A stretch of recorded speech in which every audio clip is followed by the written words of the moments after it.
क्या आपको पता है कि ऐसा बिल सामने आया है कि अब सरकार आपकी एक बार में सुनेगी, ना भ्रष्टाचार होगा ना नेताओं को नमन, बस सेवकों के जैसे वे काम करेंगे और हम अपना काम करवाएंगे।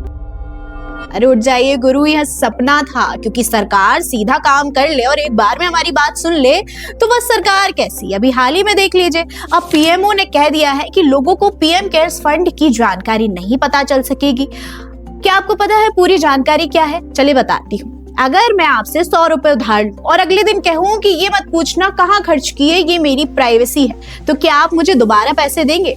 शायद नहीं। लेकिन भारत सरकार आपसे यही कह रही है।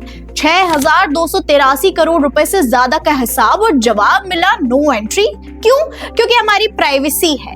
प्राइवेसी का बड़ा मैटर होता है इनके साथ। 2026 की शुरुआत और खबर आई है कि पीएमओ ने संसद में हाथ खड़े कर दिए हैं। लोकसभा के नियम 41(1) और 41(2) का ढाल बनाकर कहा जा रहा है कि PM cares fund public authority नहीं है। अब आम आदमी का दिमाग चकरा रहा है। जिस फंड के लिए उन्होंने अपने पैसे लगाए, अब उसके उन्हें समझ ही नहीं आएगा कि उनके पैसे आखिर गए तो गए कहाँ। सरकारी मशीन का इस्तेमाल हुआ तो हुआ कहाँ?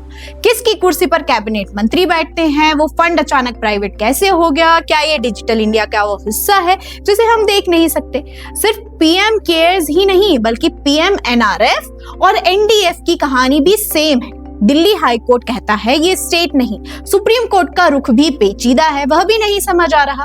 और यहाँ एक बड़ा गैप सामने आता है। एक तरफ हम पारदर्शिता का ढोल पीटते नजर आते हैं और दूसरी तरफ आरटीआई यानी सूचना का अधिकार को इन फंड्स के गेट पर ही रोक दिया जाता है। सीएजी जो देश के एक एक पैसे का ऑडिट करती है, उसे भी इसके गेट के अंदर जाने की इजाजत नहीं दी। क्यों?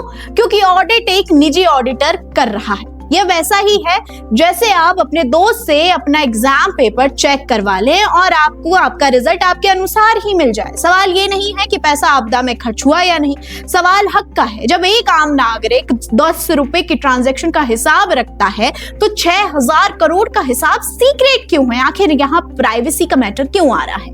अगर भ्रष्टाचार नहीं है तो डर किस बात का? क्या लोकतंत्र का मतलब सिर्फ 5 साल में एक बार वोट देना है या सरकार से जवाब मांगना भी? अगर हम पार्लियामेंट में सवाल नहीं पूछेंगे, जुडिशरी में सवाल नहीं पूछेंगे, आरटीआई से सवाल नहीं पूछेंगे, तो आखिर हम सवाल पूछेंगे कैसे?